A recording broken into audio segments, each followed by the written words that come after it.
Tworzenie grafik i filmów często wydaje się trudne, skomplikowane czy bardzo kosztowne. Ale Canva sprawia, że każdy z nas może stać się projektantem. Dzięki intuicyjnemu interfejsowi i bardzo bogatym funkcjom, które zawiera w sobie Canva, możesz stworzyć tak naprawdę wszystko. Od postów na social media, poprzez wizytówki, kalendarze, e-booki, czy nawet chociażby filmiki na YouTube'a. Dziś pokażę Ci, jak krok po kroku zacząć z Canvą, jakie opcje daje wersja darmowa, a jakie wersja Pro, no i stworzymy swój pierwszy projekt. Cześć, z tej strony Iza. Witaj na moim kanale. Pomagam kobietom takim jak Ty odkrywać świat online'u i budować swój biznes od zera. Jeśli chcesz nauczyć się tworzyć piękne grafiki, które przyciągną uwagę klientów i wyróżnią Twój biznes, to znalazłaś się we właściwym miejscu. Pamiętam, jak sama zaczynałam z Canvą. Potrzebowałam do swojego biznesu, wiecie, jakiś fajny grafik czy filmików, które by wyróżniały moją markę.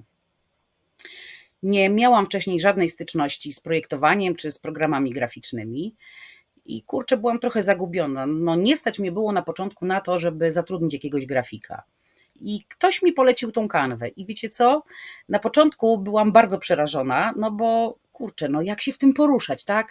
To jest dosyć skomplikowane, ja nic nie wiem na ten temat i jak ja sobie poradzę? Ale zalogowałam się na tą Canwę. Zaczęłam od wersji darmowej i powiem Wam, że jak weszłam w nią, to pierwszy moment był dosyć trudny i taki, kurde, co ja tu robię, nie? Ale dosłownie po paru minutach odkryłam, że ta Canva jest naprawdę takim bardzo intuicyjnym narzędziem i że tak naprawdę to tylko wydaje się skomplikowane. Tu kliknęłam, tam kliknęłam, gdzieś weszłam, coś zrobiłam, zobaczyłam, że można cofać i powiem Wam, że naprawdę tą Canwę opanowałam dosyć szybko. I na początku tworzyłam takie najprostsze z możliwych posty czy jakąś taką grafikę sobie stworzyłam, w sensie okładkę do e-booka. Teraz Canva praktycznie nie ma dla mnie tajemnic, chociaż powiem Wam, że to praktycznie jest bardziej wskazane, dlatego że ten program jest cały czas udoskonalany, ciągle pojawiają się jakieś nowe funkcje, i nie zawsze od razu wszystko wiem, tak? Bo przecież trzeba poznać te nowości, które się pojawiają. Natomiast to wszystko, co było już wcześniej, mam naprawdę opanowane i w tej chwili stworzenie dla mnie jakiejkolwiek grafiki, czy wizytówki, czy czegokolwiek, tak? Jakiegokolwiek projektu graficznego, czy tym bardziej filmu na YouTube'a, naprawdę nie sprawia mi żadnych problemów. I dlatego, że sama uznałam, że ta Canva jest dosyć prostym narzędziem, to stwierdziłam, że Ty też możesz się tego nauczyć, że dlaczego by nie? Chcesz budować swój biznes, to po co wydawać od razu na starcie pieniądze chociażby na grafików, skoro możesz to zrobić sama. To jest naprawdę mega proste i zaraz Ci to udowodnię. Żeby zacząć jakąkolwiek pracę w Canwie, musimy wejść na stronę Canvy, czyli wpisujemy po prostu canva.com. I jeżeli masz już swoje konto na Canwie, wtedy powinnaś się tylko i wyłącznie zalogować. Jeżeli nie masz tego konta, musisz się zarejestrować. I to właśnie teraz zrobimy. I możesz się zalogować przez Google'a, przez Facebooka, przez e-maila lub w jakikolwiek inny sposób, który tutaj widzisz. I tych sposobów jest naprawdę sporo. Ja się będę logowała przez Google'a i mam nadzieję, że mi się uda zrobić to, co sobie wymyśliłam. Nie udało się, ale mam nadzieję, że zaraz to zrobię. Ja jestem w tej chwili na płatnym koncie Canvy, ale chcę się przerejestrować, przelogować. Dobra, udało się. Przelogowałam się na swoje konto darmowe w Canwie po to, żeby pokazać Wam, jakie są możliwości darmowego konta. Oczywiście mogłam Wam to pokazać na wersji Pro, ale tak jest mi po prostu wygodniej. I lepiej widać przede wszystkim wszystkie płatne elementy, bo jak widzicie, niektóre z tych elementów, akurat tutaj na stronie głównej mamy 2 takie tylko elementy, później będzie ich zdecydowanie więcej, ale zobaczcie tutaj na samym środku. Jest taka korona żółta i ta korona oznacza, że ten element konkretny, który jest oznaczony tą koroną, jest dostępny tylko i wyłącznie w opcji płatnej. Ale jeżeli bardzo będziesz chciała skorzystać z tego elementu, to nic straconego. Możesz takiego elementu użyć w swoim projekcie i w momencie, kiedy będziesz chciała ten projekt wyeksportować, zostaniesz poproszona o płatność. Płatność wynosi około 5 zł bądź $1. I jest to płatność za jednorazowe użycie jednego elementu. Czyli jeżeli na jednym projekcie wstawiasz 3 różne elementy płatne, zapłacisz 15 zł. Ale na przykład jeżeli masz 3 projekty i na wszystkich trzech wykorzystujesz ten sam element, to też zapłacisz 15 zł. Taka jest polityka Canvy. Jeżeli mało robisz projektów, myślę, że w zupełności wystarczy Ci wersja darmowa i od czasu do czasu, jeżeli coś będziesz chciała jakiegoś tam super ekstra, to wtedy można sobie dokupić. Natomiast jeżeli robisz tych projektów stosunkowo dużo, to warto się zastanowić jednak nad wersją Pro, no bo to moim zdaniem wychodzi zdecydowanie taniej. No i jeszcze jest jedna opcja, a mianowicie wypróbowanie Canvy Pro przez 30 dni. Jak klikniesz tutaj na ten guzik, który się znajduje na tym niebieskim pasku, rozpoczynasz bezpłatny okres próbny. Ale pamiętaj jedną rzecz. W momencie, kiedy podejmiesz decyzję, że chcesz skorzystać z tego okresu próbnego, przed jego upływem musisz bezwzględnie odpiąć swoją kartę. Dlatego, że jeśli jej nie odepniesz w dobrym momencie, to Canva z automatu ściągnie Ci z tej karty abonament. No i teraz pytanie, czy zdejmie Ci abonament miesięczny czy roczny? Więc jeżeli nie będziesz się decydowała zostać na tej Canwie Pro, pamiętaj, żeby przed upływem 30 dnia koniecznie swoją kartę odpiąć. No i jeszcze tak organizacyjnie, to tutaj mamy taką zębatkę na górze i jeżeli Canva Ci się z jakiegoś powodu otworzy w języku na przykład angielskim, to w tym momencie klikasz na tą zębatkę i ustawiasz sobie język taki, jaki sobie życzysz. No ja akurat mam ustawiony język polski. Ale Canva bardzo często jak gdyby sama dopasowywuje język do kraju, w którym jesteś, z którego się zalogowałaś na swoje konto. Może tak. Dobra, i to by było na razie na tyle, żeby nie przedłużać. Przechodzimy na lewą stronę, tutaj gdzie znajduje się taki cienki paseczek. I mamy parę ikonek. I tak, pierwsza ikonka to jest po prostu strona główna. Kolejną ikonką są projekty. Ja sobie teraz na nią kliknę. No i tutaj zobaczysz ostatnie projekty, jakie wykonałaś. Poniżej masz foldery, które ułatwią Ci utrzymanie porządku w Twoich grafikach, folderach, grafikach, projektach, filmach, no co tam sobie jeszcze wymarzysz. No i tutaj znajdujesz poniżej projekty, które wykonałaś, wszystkie obrazy, które też sama wykonałaś, filmy, które nagrywałaś za pomocą Canvy. No i to by było chyba tyle, jeżeli o to chodzi. No tutaj możesz też wyświetlać wszystko, możesz wyświetlić same foldery, same projekty, same obrazy czy same filmy. I możesz też przefiltrować sobie poprzez właściciela, kategorię, datę modyfikacji. Zmienić układ, jak się to będzie wyświetlało. No ale myślę, że tym to się można pobawić w zupełności, tak jak już będziesz miała tą kanwę, to naprawdę nie jest nic trudnego i myślę, że sobie spokojnie z tym poradzisz. Dobrze, kolejną ikonką jest ikonka szablony, ale ją sobie na moment pominiemy, przejdziemy dalej, zaraz do niej wrócimy. Więc tuż pod szablonami znajduje się ikona marki. Jak widzicie, ona ma właśnie tą żółtą koronę. I w tej ikonie marki możecie, jeżeli macie wersję Pro, możecie ustawić sobie wszystkie dane dotyczące waszej firmy. Czyli możecie ustawić sobie tutaj kolor firmy, wasze firmowe kolory. Możecie wgrać sobie tutaj logo, możecie wgrać sobie jakieś zdjęcia promujące, które sobie życzycie. Możecie czcionki tutaj określić, z których korzystacie. To jest wszystko po to, żeby później przy projektowaniu mieć szybki dostęp do właśnie tych wszystkich elementów, z których korzystacie w brandingu swojej firmy i nie tracić czasu na wyszukiwanie ich z pozostałych dostępnych elementów, ponieważ tych elementów w zależności od tego, co to jest, naprawdę jest, nie wiem, czy nie w milionach już to idzie w tej chwili, a na pewno w setkach tysięcy. Jeżeli chodzi na przykład o zdjęcia czy grafiki. Przy czcionkach jest może trochę mniej, znaczy no nie może, to na pewno jest mniej, ale też jest ich nie wiem ile. Nie umiem wam nawet powiedzieć. Dobrze, przechodzimy teraz następnie do aplikacji i tutaj w tych aplikacjach Pod tą ikonką znajdziesz wszystkie aplikacje, które współpracują z Canvą. I są to aplikacje zwykłe, jak i aplikacje, które są oparte na sztucznej inteligencji. No i jeszcze niżej, akurat w moim przypadku widać tutaj Dreamlaba i jest to miejsce, w którym Canva wrzuca niektórym użytkownikom jakieś właśnie aplikacje do testowania. Nie każdy musi mieć tego Dreamlaba i nie każdy w ogóle musi tu cokolwiek mieć. To już nie wiem, jakim kluczem się kieruje Canva, ale no nie wszyscy mają do tego dostęp. No dobrze, więc tak pokrótce omówiłam to, co jest na szybko. No i teraz wrócę na moment do szablonów, tak jak obiecałam. Tutaj mamy zakładkę szablony, czyli tutaj znajdują się wszystkie szablony, zarówno płatne, jak i darmowe, które oferuje Canva. Ja Wam teraz kliknę i coś pokażę. Te szablony, które są w ogóle dostępne w Canwie, możemy podzielić na różne kategorie i tak też Canva to robi. Spójrzcie tutaj po lewej stronie.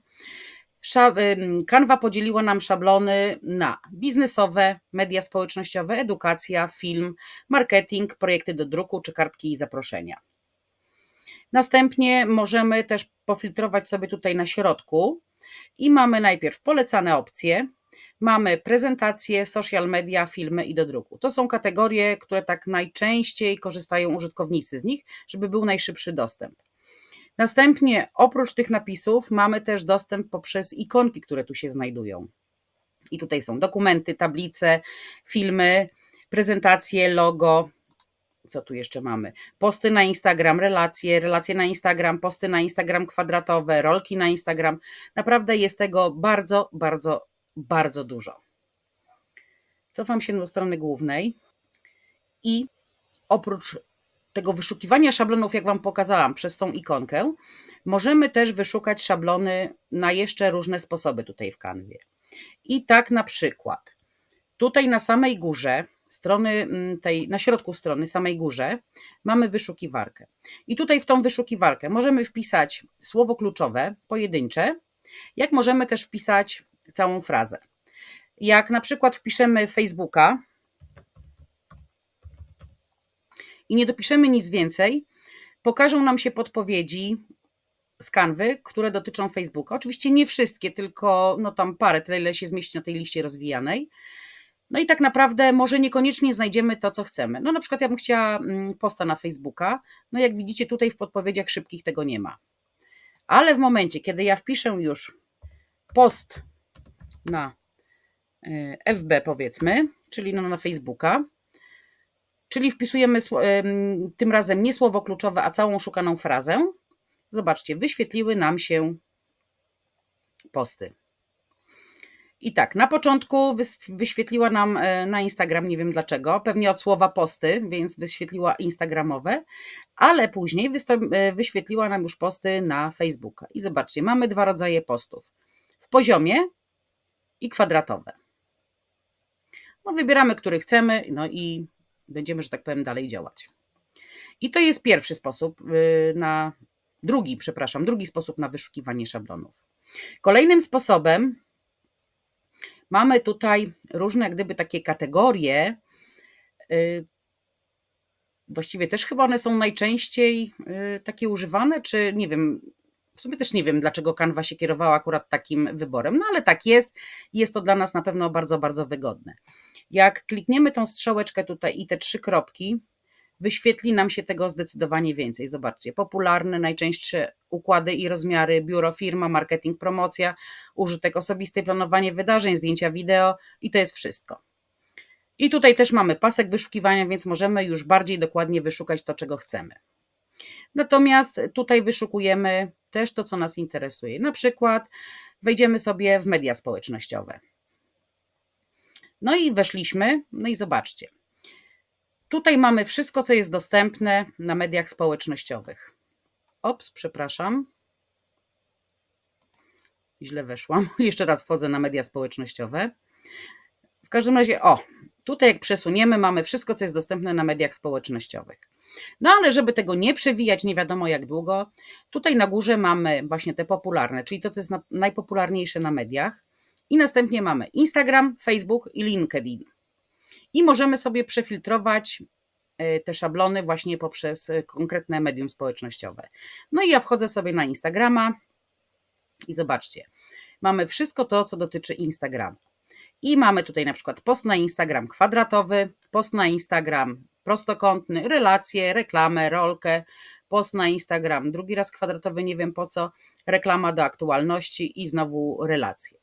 I teraz ja będę chciała Wam pokazać ewentualnie na poście na Instagram prostokątnym, dlatego że Instagram zmienia zasady wyświetlania miniaturek na głównym feedzie, jak się wejdzie do kogoś na konto na Instagramie.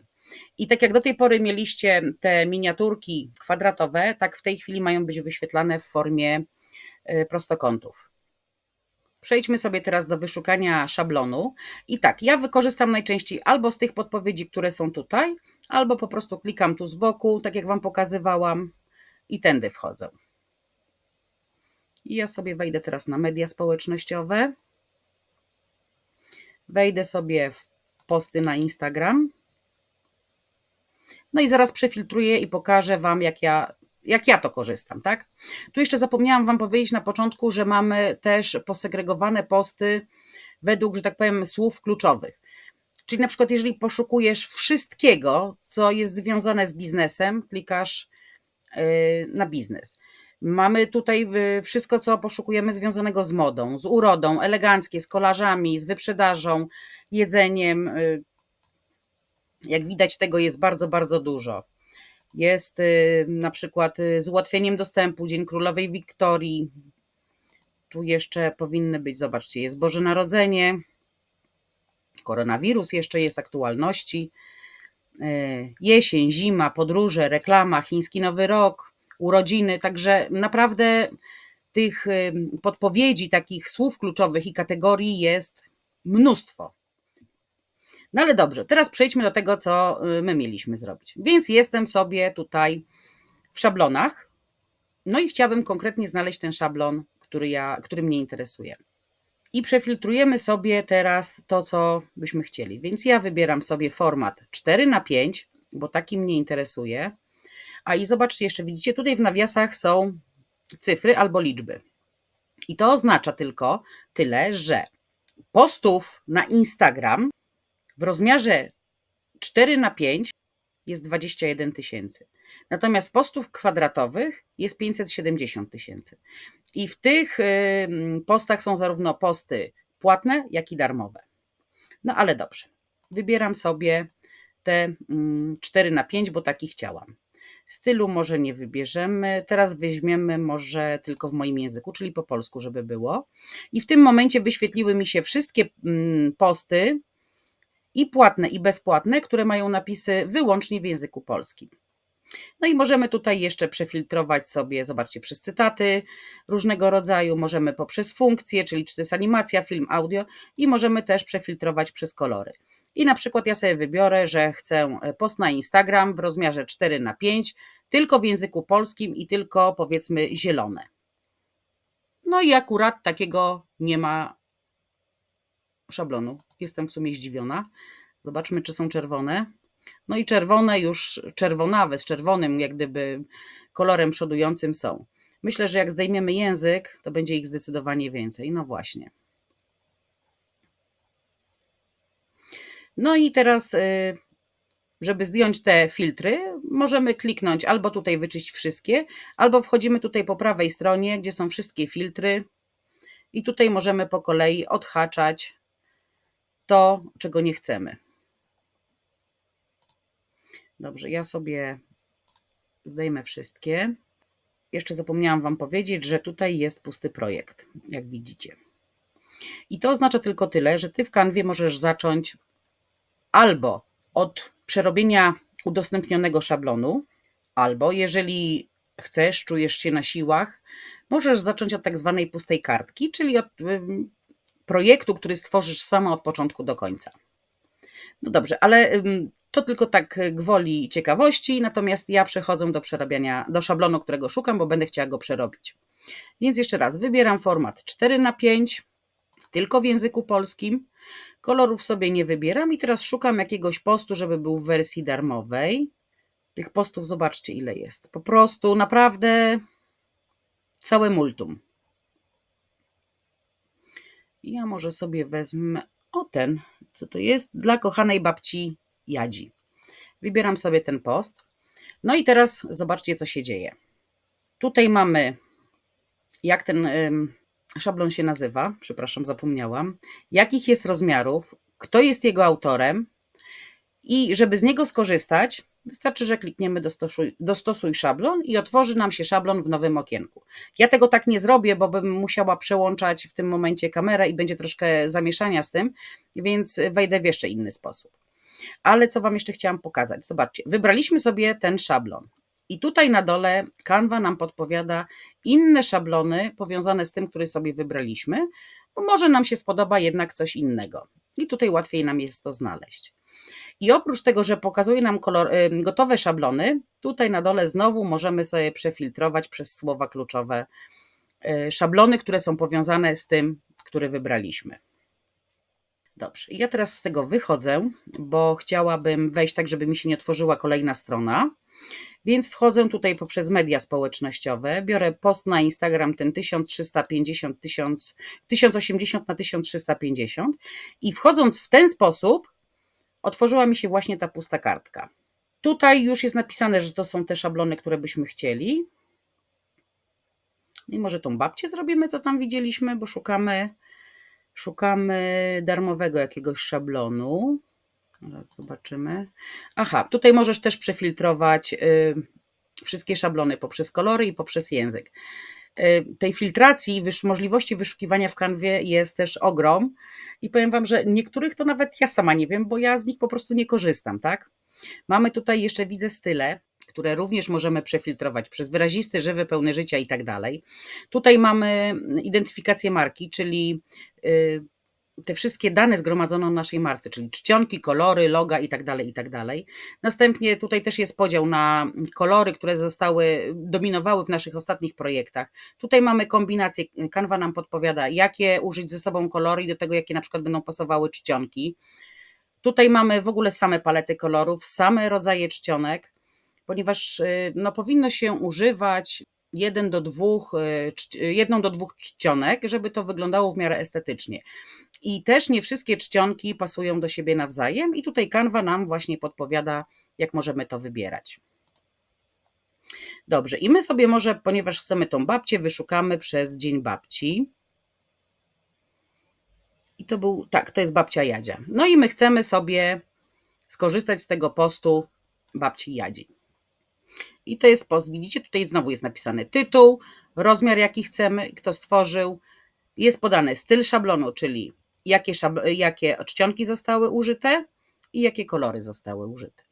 No i co my teraz możemy zrobić? Ja kliknęłam tutaj na zewnątrz, żeby nam się schowało to, co tutaj to żeby nam się schowało, zapomniałam nazwy. I znowu Wam coś pokażę. Zobaczcie, tutaj z boku mamy znowu mnóstwo ikonek.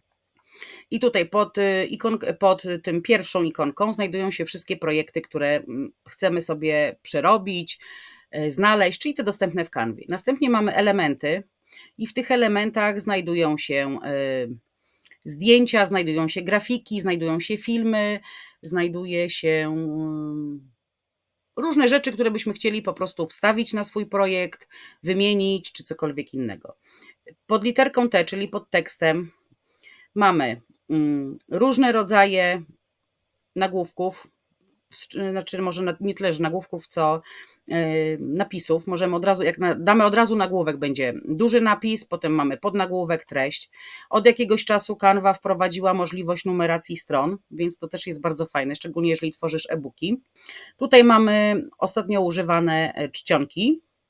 No i tutaj w ogóle są podpowiedzi czcionek, jak możesz z nich skorzystać, jakie kolory zastosować i tak dalej, i tak dalej. No i zwróć uwagę, że tutaj też są czcionki z koronami, czyli akurat w tym przypadku, jeżeli korzystasz z wersji darmowej, niestety nie będziesz mógł z nich skorzystać.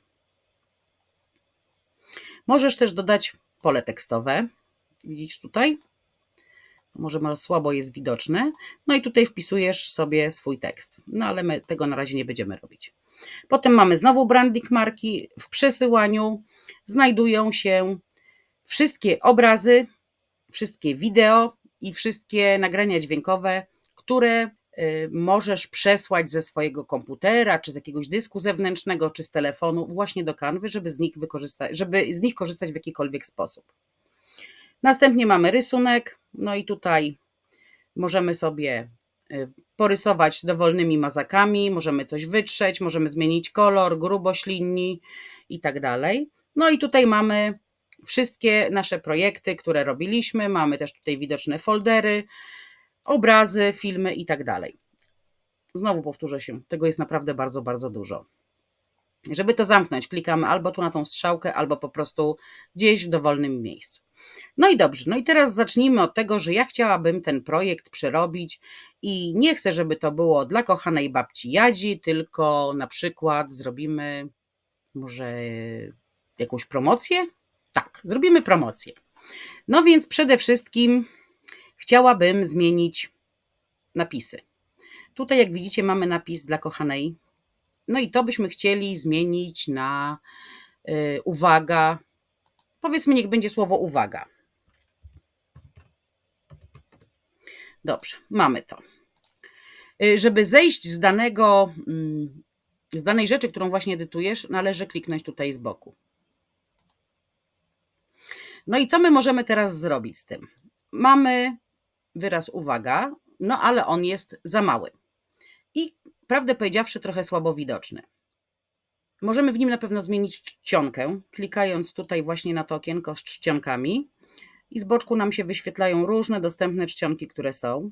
Wybierzemy sobie taką, która jest darmowa i niech ona na przykład, niech to będzie ten Poppins. Dobra, uwaga, zmieniła nam się na Poppins, jak widzicie. Chciałabym też jej zmienić kolor, no bo taki mi się nie podoba. Chciałabym, żeby był czerwony napis, no bo to się rzuca bardzo w oczy. Tu Wam nie pokazałam, nie mam dostępnego koloru czerwonego, takiego podpowiadanego przez Canwę.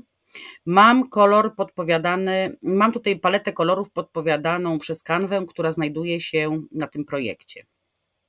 I mogę wybrać stąd kolor czerwony.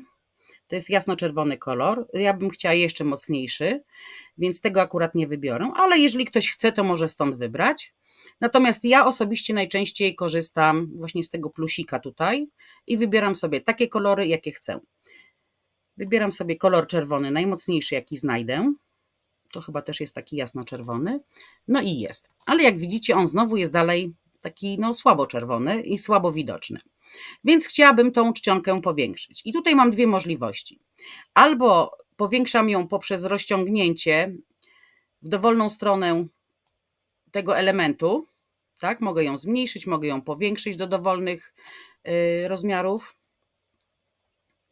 Albo mogę ją zwiększyć albo zmniejszyć za pomocą tych plusików. No ja bym chciała, żeby ona była większa, więc robię w ten sposób. Jeżeli to jest małe zwiększenie, no to wtedy można się bawić w te plusiki. Ja się nie bawię, ja z reguły sobie rozciągam tak jak chcę. Ewentualnie jeszcze po prostu zaznaczam sobie to okienko z podanymi cyframi i wpisuję na przykład, nie wiem, chcę, żeby miała wielkość 80. Ja teraz strzelam, bo tak naprawdę ja nie wiem, czy 80 to jest dużo, czy mało przy danym projekcie. No akurat tutaj mi się to podoba i chciałabym teraz, żeby to było bardziej widoczne, więc sobie znowu tą czcionkę mogę pogrubić. Mogę zrobić ją pochyloną, kursywą napisaną. Mogę ją podkreślić, mogę ją przekreślić. Tu akurat mi nie działa zmiana wielkości liter na tej czcionce, ale mogę też sobie położenie tego napisu zmienić. Teraz jest wyśrodkowane i to jest wyśrodkowane pod względem tej obramówki, w której ten napis się znajduje. Mogę go zrobić do lewa, mogę wyśrodkować i do prawej strony. Mogę również, jak mam więcej tych napisów, wypunktować i zrobić listę z tego. Tutaj, może ja Wam pokażę, jak zadziała ta strzałeczka kolejna. Powiedzmy, napiszę uwaga, uwaga, uwaga. Dobra. Mam 3 napisy. Ojej, nie to złapałam, co potrzeba. Muszę się cofnąć, bo teraz usunęłam nie to, co potrzeba. Może tu będzie to widoczne.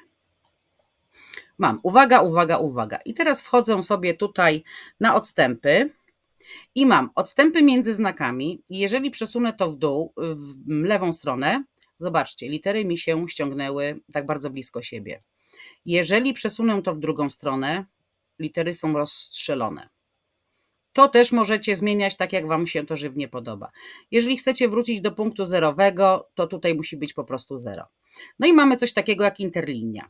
I jeżeli tą interlinię zmienimy w lewą stronę, zobaczcie, odstępy między liniami są bardzo małe i tutaj w naszym przypadku napisy się nakładają.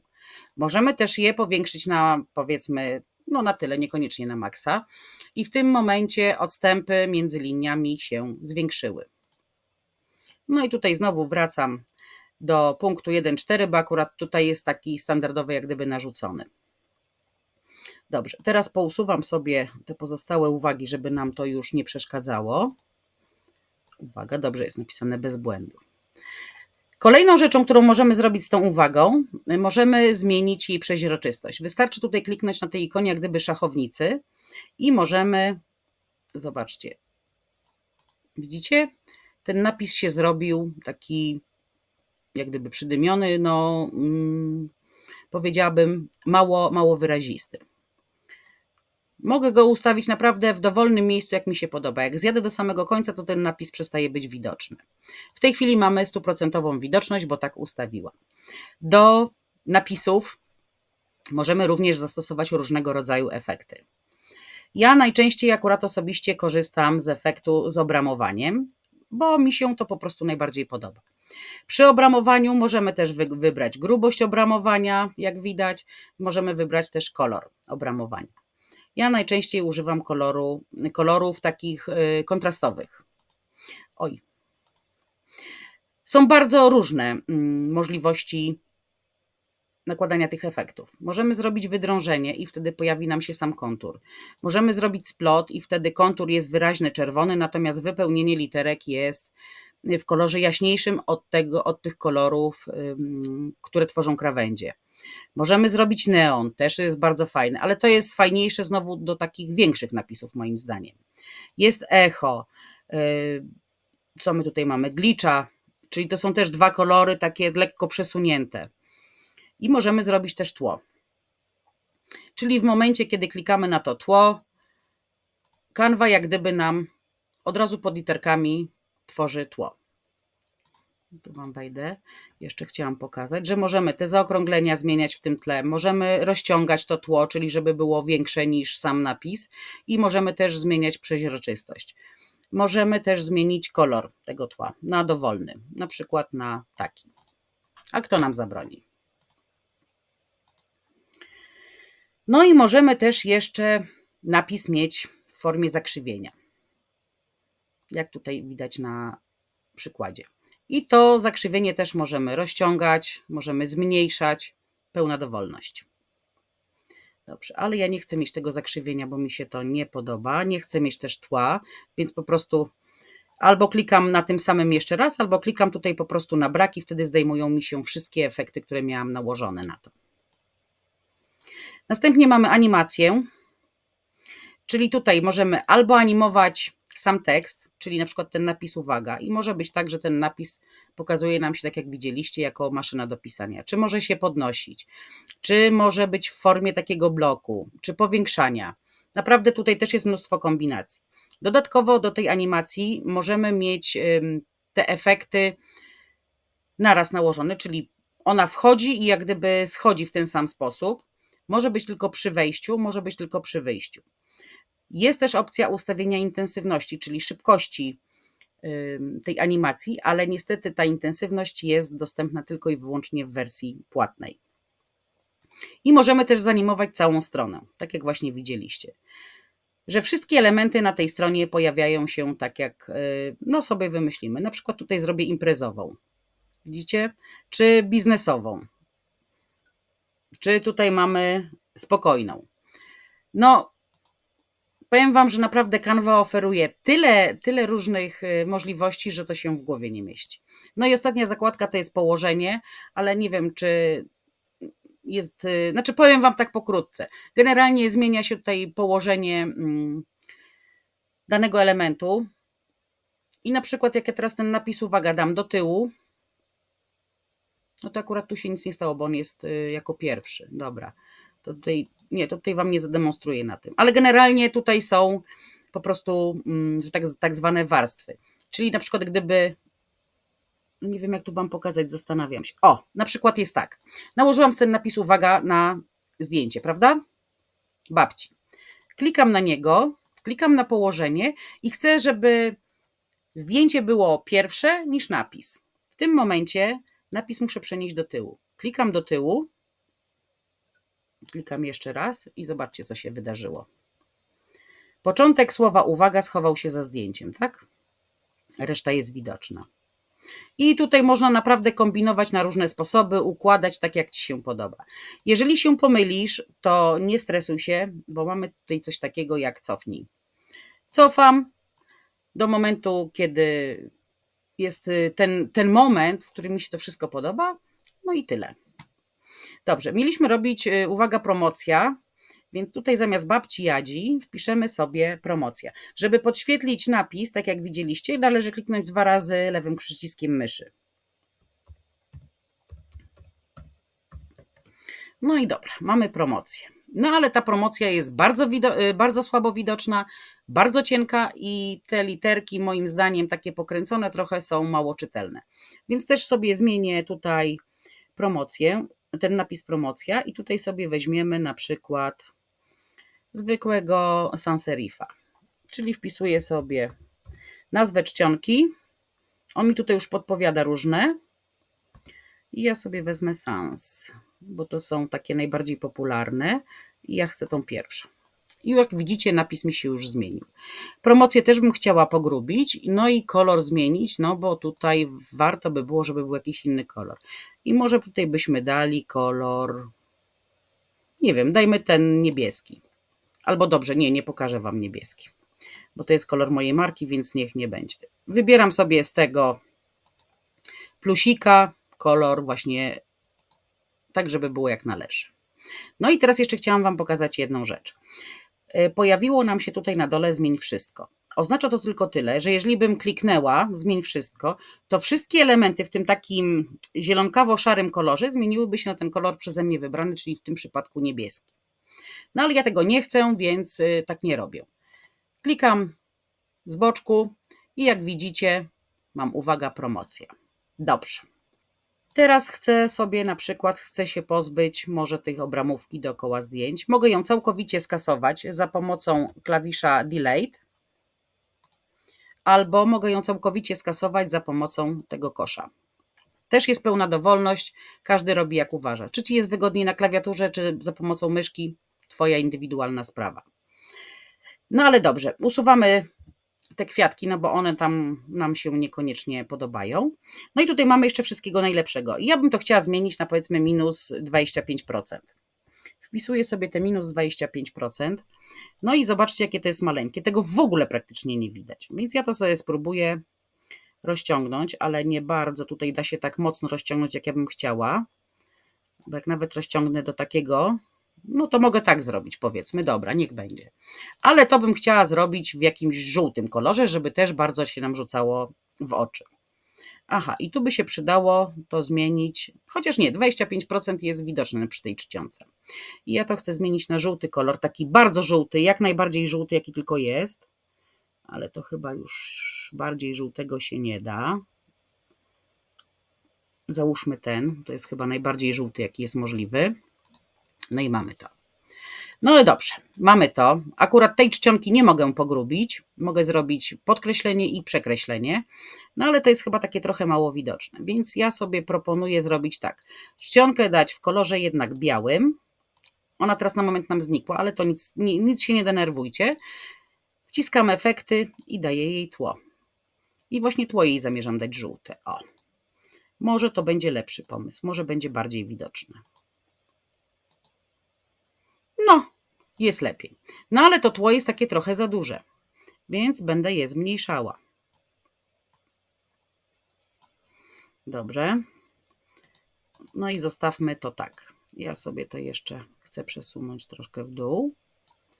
Ok, i chcę pozbyć się tutaj, widzicie, są takie kwiatuszki, czy co to tam jest. No, muszę trafić teraz w to. Udało się i się pozbywamy tego.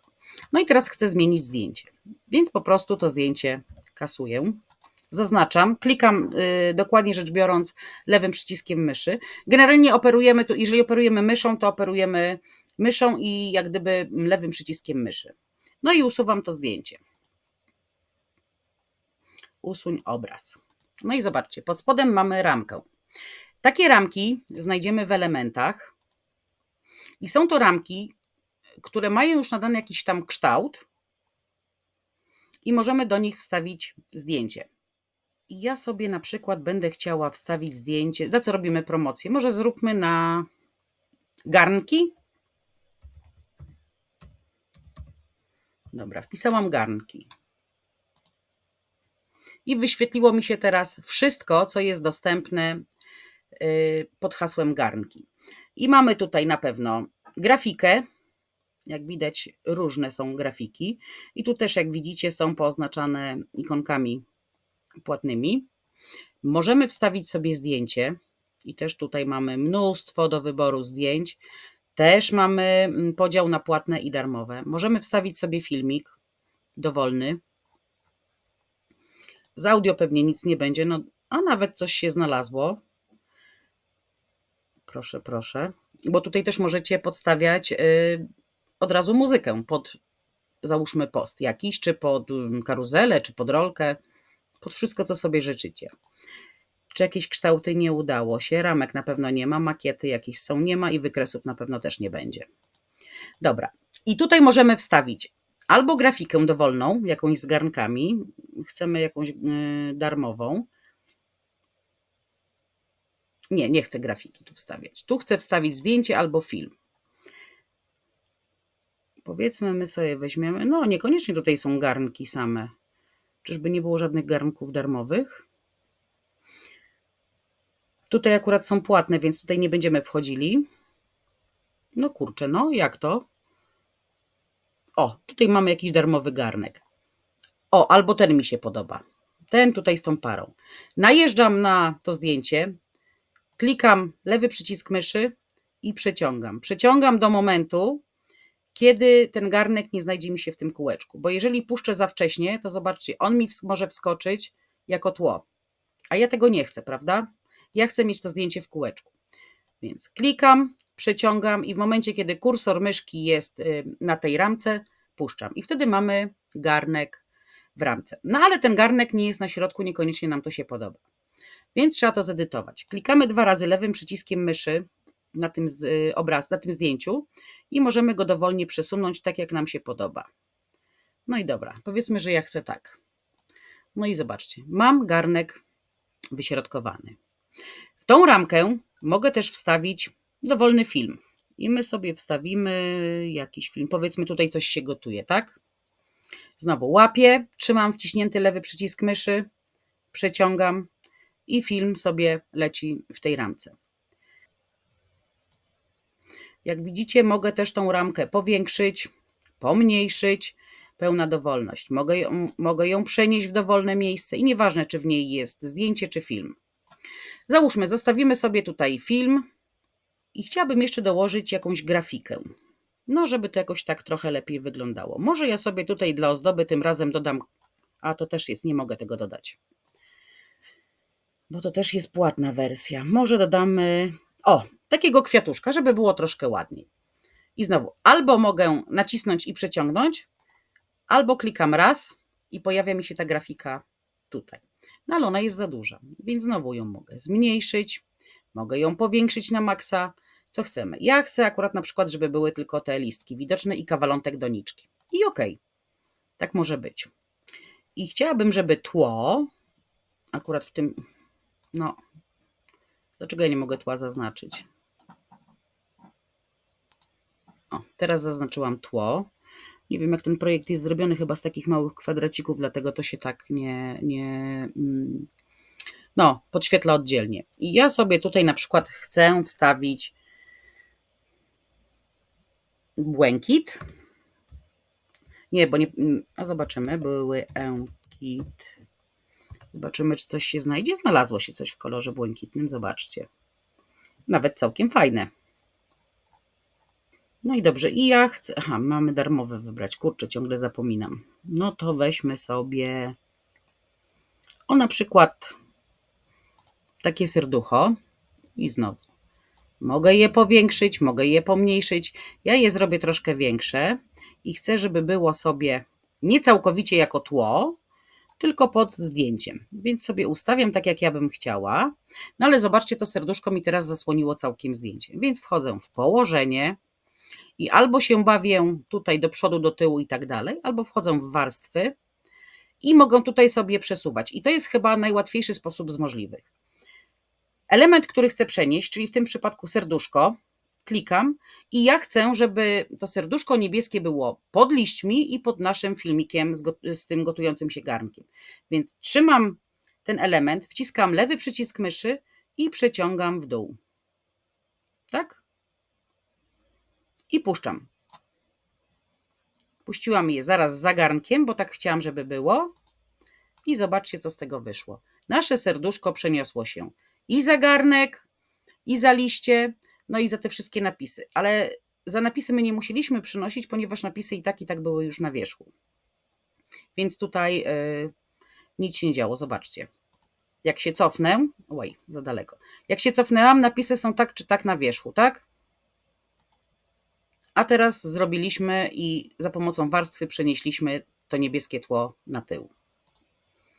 Także tak naprawdę to my możemy w takim projekcie zmieniać wszystko. Każdy jeden element.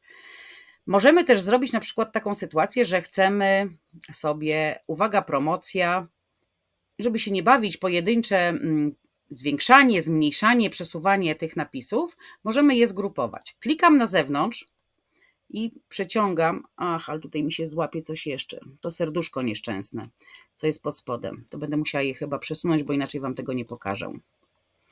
Dobra, to serduszko sobie może przeniesiemy jeszcze w dół, czy to coś nam da? Zaraz zobaczymy. Nie, nic nam to nie dało. Ok. To może zrobimy inaczej. Będę chciała 25% i te liście pogrupować. I w tym momencie klikam i ciągnę. I chyba też serduszko się nam złapie. A może nie. Tak, żeby zaznaczyły się liście i zaznaczyło się te minus 20%. To co chcemy. Następnie klikam grupuj. I te elementy jak gdyby są sklejone ze sobą. I zobaczcie, ja przesuwam sobie liścia, ale przesuwam też jednocześnie te minus 25%. Tak? To też jest bardzo fajna opcja, na przykład kiedy chcesz sobie skopiować to na drugą stronę. I możesz teraz takie coś, to zaznaczenie, skopiować albo za pomocą prawego klawisza kliknąć skopiuj, dodać czystą stronę i wkleić, bo możesz też zamiast dodawać czyste strony, dodać po prostu duplikat, jak gdyby powielić tą stronę. Po to, żeby załóżmy zmienić sobie, nie wiem, zdjęcie na przykład, tak? Nie wiem, czy nam to się zdjęcie uda od razu. Nie, bo jest liść na tym. Więc albo musimy wejść znowu w warstwy i kliknąć na zdjęcie i podmienić, albo złapać po prostu te liście, które są, przesunąć na chwilę na bok, zaznaczyć zdjęcie, film, usunąć je i wstawić sobie na przykład zdjęcie. I znowu weźmiemy sobie garnki, bo to szukaliśmy. I tym razem chcę wstawić sobie zdjęcie garnków. No i znowu szukam bezpłatnego. O, weźmiemy sobie te garnki sobie weźmiemy. Wróć. I wstawiam sobie te garnki. I znowu klikam podwójnie, bo tak mi się nie bardzo podoba. Ustawiam tak jak jest. No i mam wstawione garnki. Tak? Coś źle zrobiłam, bo mi uciekły liście. Gdzie ja je przesunęłam? No one są tu. Jeszcze raz. Usuwam filmik z garnkami, biorę te garnki, wstawiam, klikam z boczku, przesuwam, ustawiam tak, jakbym chciała. Następnie łapię ten kawałek liścia, który tu jest widoczny i wstawiam to z powrotem. No i mamy to zrobione. No i w tym sposobem mamy 4 tutaj różne jak gdyby rzeczy zrobione. Ja sobie to zamykam. Także tutaj naprawdę jest to bardzo świetna opcja w tych elementach. Mamy tutaj też kształty różnego rodzaju, czyli jakieś tam linie, strzałki, kreski, gwiazdki, jak widzicie. No naprawdę dużo, dużo, dużo różnych rzeczy. Mamy też całe ilustracje, mamy różnego rodzaju naklejki, no zdjęcia, wideo, tak jak Wam mówiłam, są nagrania audio, mamy wykresy, mamy ankiety i quizy, tabele, znowu tutaj są ramki, mamy też makiety, czyli na przykład w telefon chcę wsadzić sobie jakiś obrazek, tak jak tutaj wstawiliśmy w kółeczko, tak tutaj bym chciała to w telefon, więc nanoszę telefon, ten, który tutaj widzicie, w to wkładam zdjęcie i jest. Mamy takie makiety na przykład na koszulkach, mamy całe kolekcje zrobione w danej tematyce. No i cóż, to właściwie mamy ogarnięte. Jeszcze Wam chciałam pokazać jedną rzecz, a mianowicie możemy też na przykład usunąć tło, czy przesłać swoje zdjęcia. I chciałabym Wam pokazać, jak to zrobić. Wchodzimy tutaj na przesyłanie, klikamy prześlij pliki i mamy w tym momencie dostęp do różnych naszych materiałów. I ja bym chciała, zaraz, czy może znajdę tu jakieś zdjęcie sensowne? Pewnie nie.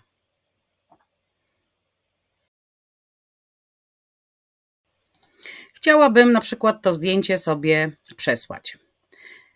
Więc tutaj kliknęłam te przesuń pliki, następnie zaznaczyłam zdjęcie, otwórz. Czekamy chwilę, aż to zdjęcie nam się wgra. No i to zdjęcie chcę przenieść właśnie na tą pustą kartkę, więc klikam sobie dwukrotnie.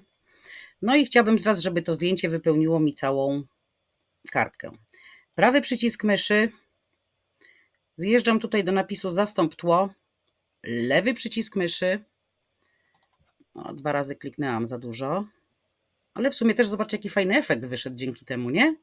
Bo powiększyłam tylko jedno zdjęcie, a drugie zostało pomniejszone. Ale dobra, nie o to mi chodziło. To zdjęcie usuwam. No i mam swoje zdjęcie, które jest w całości razem z tłem. No i teraz tak, jeżeli chodzi o wersję Pro, to tutaj pokazałabym się nam, jakbym kliknęła na to zdjęcie na górze, albo, a właściwie to już się pokazało, zobaczcie, usuwanie tła, ale jest z koroną i niestety ono jest dla nas niedostępne. Wchodzę więc w edytuj i tutaj mam różne magiczne narzędzia, ale jak widać one wszystkie są niestety też w wersji Pro, więc nie skorzystamy z nich. Tutaj możemy zmieniać cienie, tony, możemy dodawać rozmycie, autofokus, retusz twarzy, różnego rodzaju są tutaj aplikacje i tutaj większość z tych, co tutaj widzę na dole, są bezpłatne. Możemy też narzucać filtry jakieś dowolne i one chyba też są wszystkie bezpłatne. Ale do czego zmierzam? Żeby to zdjęcie było bez tła, a nie chcesz kupować wersji płatnej, wystarczy, że wejdziesz na stronę Remove.bg i tam tego tła się pozbędziesz.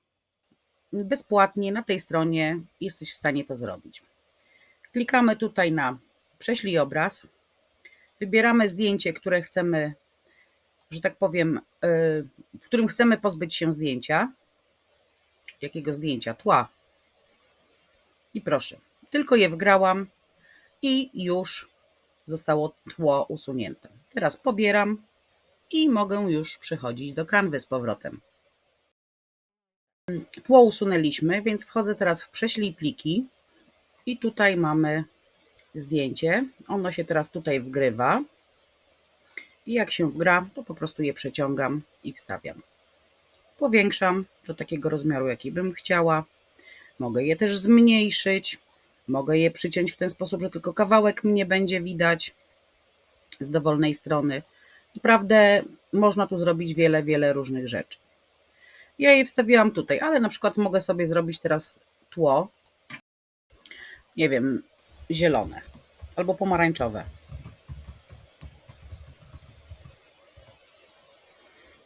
No i znowu poszukamy sobie tutaj jakiegoś tła. Wideo to ja nie chcę. Powiedzmy, niech będzie takie. No i wstawię sobie to tło. Prawy przycisk myszy, zastąp tło i jest. I teraz mogę sobie na przykład to zdjęcie ustawić tutaj, bo jest... Akurat na kiepskie zdjęcie wzięłam, bo jest przycięte z tej strony. No, ale mogę na przykład postawić je tu. I powiedzmy, nie wiem, zasłonię sobie to jakimś kwiatkiem. Niech będzie monstera. Zobaczymy Monstera, grafika. Dobra, musimy chyba dopisać Monstera kwiat. Będzie prościej. O, i bezpłatne. I sobie wstawię to zdjęcie. Kawałek, tak żeby zasłoniło to, co jest ucięte. No i powiedzmy, że jeszcze troszeczkę. No tutaj nie widać, że jest ucięte, prawda, że ta ręka. No widać, że coś jest. I teraz zrobię tak, że się zastanawiam i mam pomysł. I zaraz zrobimy jeszcze jedną rzecz. Robaczek. Jakiegoś robaczka wstawimy. Grafika. I możemy w sumie dżdżownicę taką sobie wstawić. A kto nam zabroni? Taką śmiejącą się jakąś. Ach, ta jest w wersji Pro niestety. Dobra, może tutaj coś się znajdzie. O, tą weźmiemy. I ja sobie tą dżdżownicę dam tutaj, tylko że ją bardzo pomniejszę. I ona jest. Tutaj sobie łazi po listku. W razie gdyby dla Was było za małe ten obrazek, który tutaj tworzycie, widzicie, tutaj mamy na dole suwak, za pomocą którego możemy sobie powiększyć obraz. Jak przesuniemy sobie troszkę w dół, o, i możemy dostosować. I tu jest właśnie nasz robaczek. No i teraz zmniejszam z powrotem do takiej wielkości, jakiej to było. Wejdziemy tu w elementy, bo chciałam jeszcze coś Wam pokazać. Dobrze, wpiszemy sobie teraz, już powiem Wam, że nie wiem, komputer. I chcę teraz coś z grafiki. Zobaczymy, czy to będzie to, co ja chciałam. Tak. No i widzicie, wstawiłam sobie tutaj teraz grafikę. I chciałabym w niej zmienić kolory. I wszystkie kolory, które występują w tej grafice, znajdziemy tutaj na górze. I w zależności od tego, który kolor kliknę, ale mnie nas znowu swędzi, czy to będzie czarny, zielony, czy takie któreś z tych pozostałych, to ten kolor mogę zmienić. I na przykład chciałabym jej zmienić kolor włosów. Ona ma włosy w takim kolorze brązowym. Klikam na ten kolor i załóżmy, że ja zrobię jej o takie, o nie, to będzie słabo widać. Zrobię jej białe włosy. A dlaczego nie? A bluzkę będę chciała jej zrobić w kolorze niebieskim. No i cudownie. No i teraz chciałabym jeszcze zmienić laptopa, czyli i zrobimy jej w kolorze tego laptopa może takim. No i super. I teraz jeszcze wazon mi został do zmiany i wazon chcę zrobić czarny. Oj. Ach, bo wazon był... Dobra, czyli robimy wstecz. Wazon był w tym kolorze co włosy, czyli taki zielonkawy. Dobra, to może jeszcze jaki kolor sobie zmienimy? Ten. To jest chyba jej buzia, jak dobrze widzę, żebym czegoś nie pokiełbasiła. Nie. Zrobimy jej powiedzmy... No dobra, niech to będzie totalne szaleństwo. Niech to będzie czerwonolica strzała. O, tak ją nazwiemy. No i czy ja już Wam wszystko powiedziałam? Wiem, zapomniałam o najważniejszej rzeczy i to powinniśmy właściwie zrobić na początku. Od tego powinniśmy zaczynać. Tutaj na górze, gdzie jest napisane tekst akapitu, wpisujemy tytuł swojej pracy, swojego projektu. I to powinniśmy robić na samym początku, z tego względu, że jeżeli tutaj nic nie wpiszemy, a będziemy robili kilka projektów, to one wszystkie będą miały ten sam tytuł. I w momencie, kiedy będziemy go udostępniali, czyli ściągali do siebie na przykład na komputer, to wszystkie te projekty będą miały tekst akapitu, tylko że pierwszy będzie tak, potem będzie 1, 2, 3, 4 i tak dalej. Więc ja na przykład tutaj zrobię tytuł post na Insta. No i wystarczy. I już mamy pod takim tytułem zapisaną tą pracę. No i teraz chciałabym Wam jeszcze pokazać jedną rzecz. Weźmy sobie na przykład tą stronę, tą tutaj ze mną i z tą panią czerwonolicą. Chciałabym zgrupować wszystkie elementy. Zaznaczam i klikam grupuj. One powinny być już teraz zgrupowane. Mam nadzieję, że dobrze wszystko chwyciłam i zgrupowałam. Wiecie, bo nawet mimo tego, że ja pracuję w Canwie, to czasami różnie bywa. No właśnie, to jest właśnie to różnie bywa, że nie złapałam całości. Więc jeszcze raz sobie to będę robiła. Może teraz mi się uda tym razem. Nie, tło się nie chce skopiować. No to może tam, gdzie nie będzie tła. Zaraz zobaczymy. No to może weźmy ten obrazek dla przykładu. Tutaj chcę skopiować wszystkie elementy, które są na tej stronie. Dobra, i robimy grupuj. I teraz chciałabym nową stronę sobie dodać, tylko tym razem czystą. To wszystko, co zgrupowałam tutaj, chciałabym skopiować. I teraz mogę zrobić to albo na zasadzie powiel, albo na zasadzie skopiuj. Weźmiemy sobie skopiuj, wjeżdżamy tu, klikam, żeby zaznaczyła mi się ta strona i robię po prostu wklej. I wszystko mi się wkleiło. Jest super. No ale dobra, ja tutaj mam prostokątny rozmiar i chciałabym z tego, powiedzmy, zrobić rolkę na Instagram. No i tak, w momencie, kiedy masz wersję Pro, wchodzisz tutaj po prostu w zmień rozmiar. Nie wiem, czy tu mi się coś wyświetla się. No i klikam sobie taki rozmiar, jaki bym chciała. Tutaj mam jakieś podpowiedzi takie na szybko, ale mogę potem też i równie dobrze zmienić tutaj. Natomiast my nie mamy wersji Pro.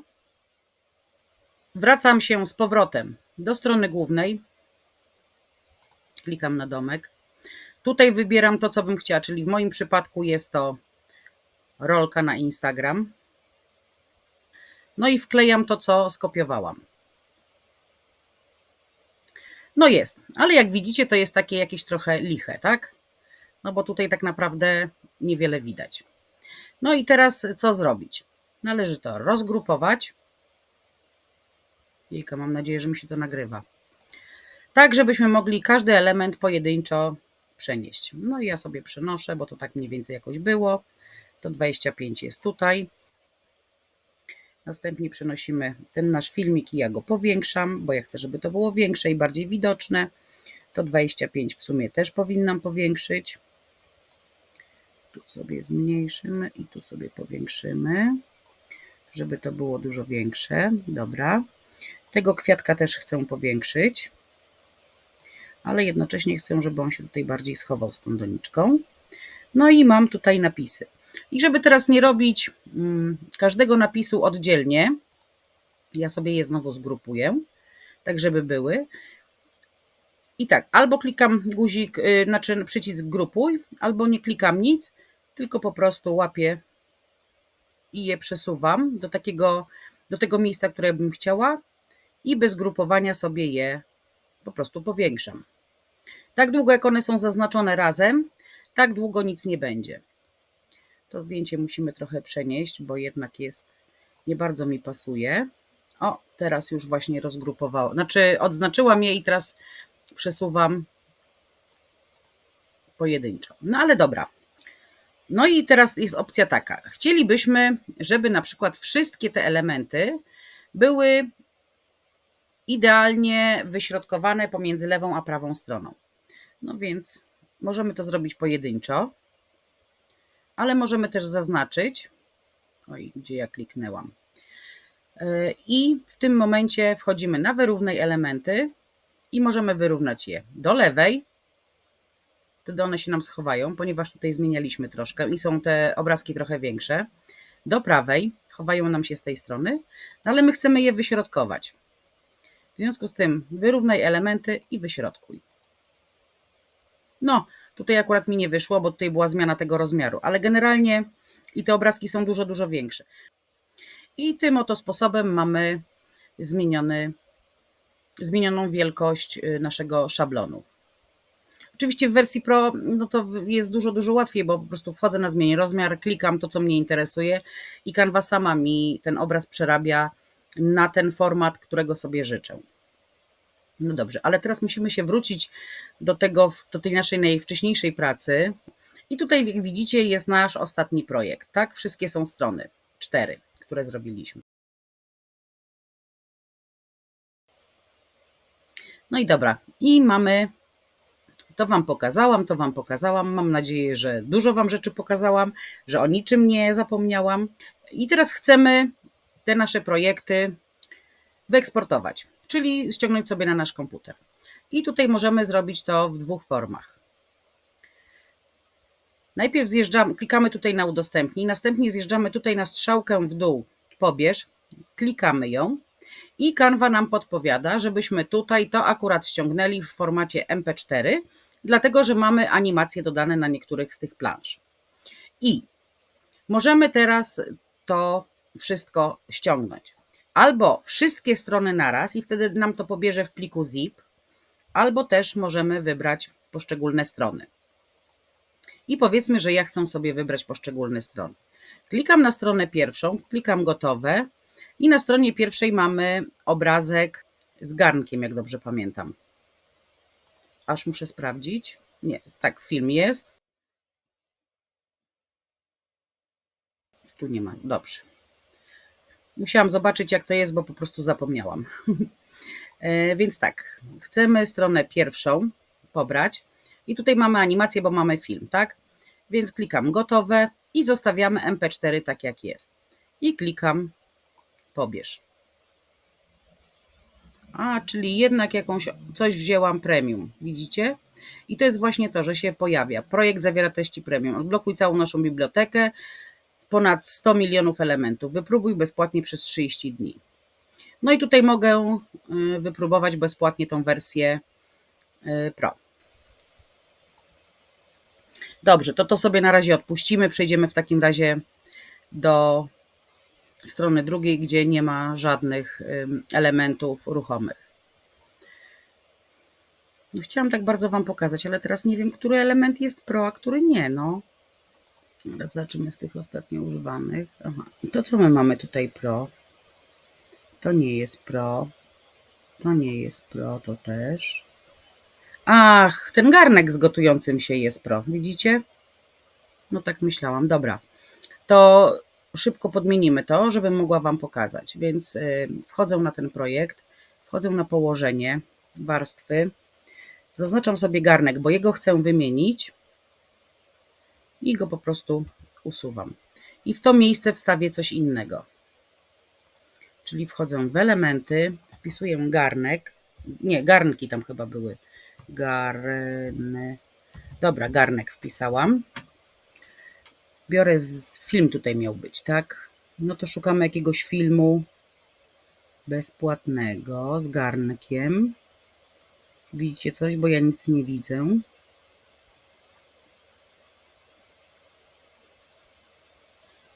Kurczę, nie ma żadnego filmu bezpłatnego z garnkami. Żarty. No może tak być, że nie ma. Dobra, tutaj mam jakiś filmik, więc łapię go i... Ach, tylko teraz będzie nam ciężko. Dobra, muszę tą ramkę przenieść też całkowicie do przodu, bo inaczej nam się nie uda trafić w nią. Wchodzę w elementy. I co, znowu muszę wyszukiwać tego garnka, czy on mi się zapisał w ostatnich? Nie zapisał się, świetnie. Dobra, więc jeszcze raz, garnek, filmy. Gdzie był ten garnek? Gdzie był ten garnek? Jest. Łapię za zdjęcie, za filmik i przestawiam go w to miejsce. Ach, tu mi się panienka niechcący jeszcze wkleiła. No dobra, już jej nie ma. Słuchajcie, to jest naprawdę mega proste, co ja robię. Tylko teraz to robię na szybko, tak na szybko Wam opowiadam i dlatego mi to troszkę nie wychodzi. Tutaj usuniemy sobie tą ostatnią stronę, żeby tutaj znowu nie podmieniać. Więc żeby ją usunąć, klikam po prostu kosz na śmieci i już stronę mamy usuniętą. No i teraz mogę Wam chyba pokazać już to, co chciałam. Chyba że jeszcze mam jakiś element płatny. Dobra, chcemy to wyeksportować. Udostępnij, pobierz. No i chcemy stronę pojedynczo, tak? Więc bierzemy stronę pierwszą, gotowe. Tutaj mamy filmik, dlatego proponuje nam MP4 i pobierz. I się pobiera. Plik się pobrał. No to teraz byśmy chcieli, powiedzmy, znowu tylko stronę, załóżmy drugą. Klikam gotowe I na drugiej stronie nie mamy żadnych animacji. Dlatego też wybierzemy sobie albo PNG, albo JPG. Generalnie zasada jest taka. JPG są to mniejsze pliki i troszkę gorszej jakości. PNG większe pliki, lepszej jakości i jest taki do ilustracji, do jakichś tak obrazów, jak tutaj widać. Następnie, jeżeli na przykład składamy e-booki, no to wtedy bierzemy w PDF-ie standardowym. Jeżeli chcemy wydrukować czy ulotkę, czy plakat, czy cokolwiek innego, wtedy stosujemy PDF do druku. Jak widać, SVG jest z koroną, czyli jest to wersja płatna i to jest rozszerzenie naszego projektu, które nasz projekt jest po prostu w formie wektorowej zapisany, może tak mówiąc najprościej. MP4, no to wiadomo co to jest, bo to jest projekt zawierający jakiekolwiek ruchome elementy. GIF to GIF, czyli krótki klip bez dźwięku. No i tutaj mamy PPTX, tutaj możemy, jak robimy na przykład jakieś dokumenty właśnie, czy szablony, czy cokolwiek robimy, możemy to wszystko pobrać jako dokument programu PowerPoint.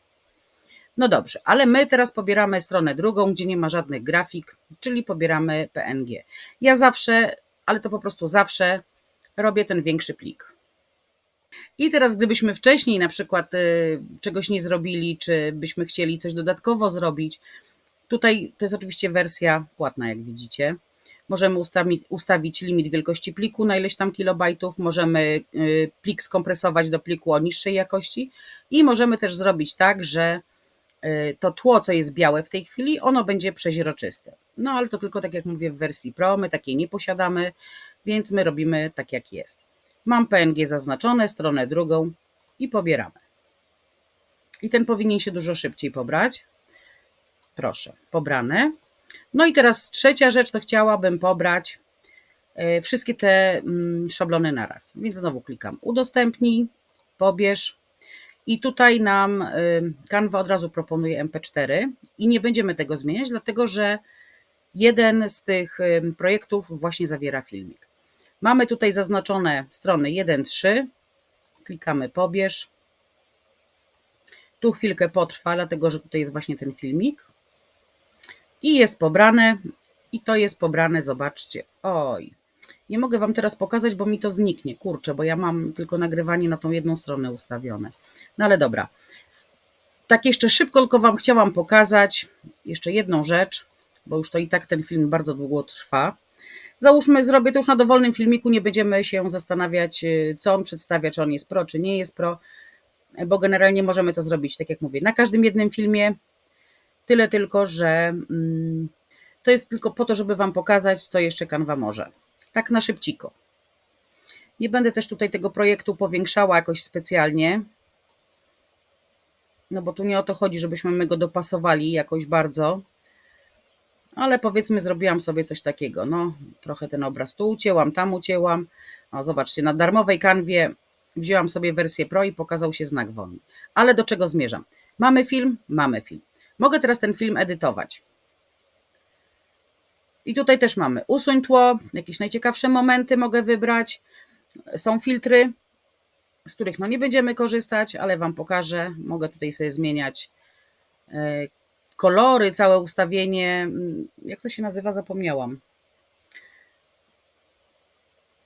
Możemy ustawić głośność dźwięku, która tutaj będzie. W wersji płatnej możemy ulepszyć jakość dźwięku. Możemy szybkość tego filmu ustawić, że będzie on po prostu 2 razy szybciej.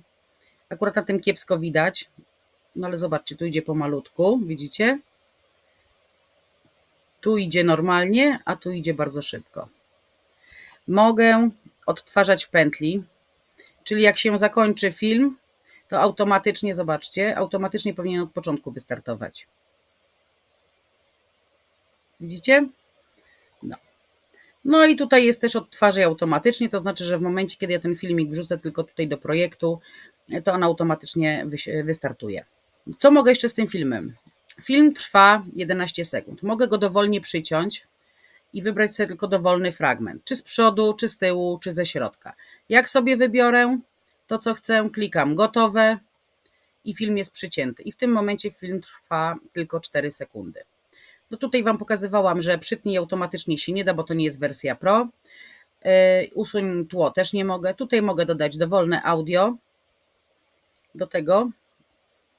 Audio też się dodaje tam niżej, potem można wybrać sobie aplikację z dźwiękami różnego rodzaju. Tutaj mam odtwarzanie znowu, czyli to samo, co tutaj Wam pokazywałam. Nie tutaj. Wyedytuj i tutaj, co Wam pokazywałam, tak? No i tutaj mamy zaokrąglenie, styl obramowania, zaokrąglenie tego obramowania. Mogę film też przerzucić w poziomie, mogę przerzucić w pionie, jak widzicie. Mogę też zmniejszyć jego przeźroczystość. Mogę go dodatkowo zanimować w jakiś tam sposób. O, na przykład w ten sposób się pokazuje. Czy tak. No i też mogę położenie zmienić, czyli w momencie, kiedy na przykład tutaj będę chciała wstawić, dajmy na to swoje zdjęcie, tak? No. I może być tak, że ja się przyglądam, jak ktoś makaron wyciąga. Oczywiście no to jest trochę źle teraz zrobione, ale mogę też, jak mi się to nie będzie podobało, w dowolnym momencie schować siebie pod filmem i już mnie nie ma. No i oczywiście ten kawałek, strona 4, ten szablon będzie wyeksportowany jako MP4, no bo tutaj są ruchome elementy. I tak jak Wam przed chwileczką pokazywałam również przerzucanie w pionie i w poziomie, zapomniałam tego powiedzieć, że możemy to zrobić też z każdym jednym praktycznie elementem. Zobaczcie, mam zaznaczoną dziewczynę, przerzucam ją w pionie, przerzucam w poziomie, tak? To samo mogę zrobić ze sobą, to samo mogę zrobić z monsterą. Praktycznie z każdą jedną rzeczą mogę to zrobić. Nie wiem, czy tutaj na filmiku będzie to widać. Mam nadzieję, że tak. No będzie widać. Także tak. To by było chyba na tyle na dzień dzisiejszy. Oczywiście to wszystko było bardzo pobieżnie pokazane, bardzo szybko, żeby ten film nie trwał nie wiadomo jak długo. Mam nadzieję, że w jakiś sposób chociaż odrobinę zachęciłam Was do Canwy. Jeśli podobał Wam się film, to zachęcam serdecznie do zasubskrybowania mojego kanału, zostawienia łapki w górę, no i kliknięcia dzwoneczka, żebyście nie przegapili żadnego mojego nowego filmu. A teraz głównie będę publikowała filmy związane z Canwą, gdzie na pewno też nie zabraknie różnych tutoriali. Także serdecznie Was zapraszam i do usłyszenia w kolejnym filmiku. Pa!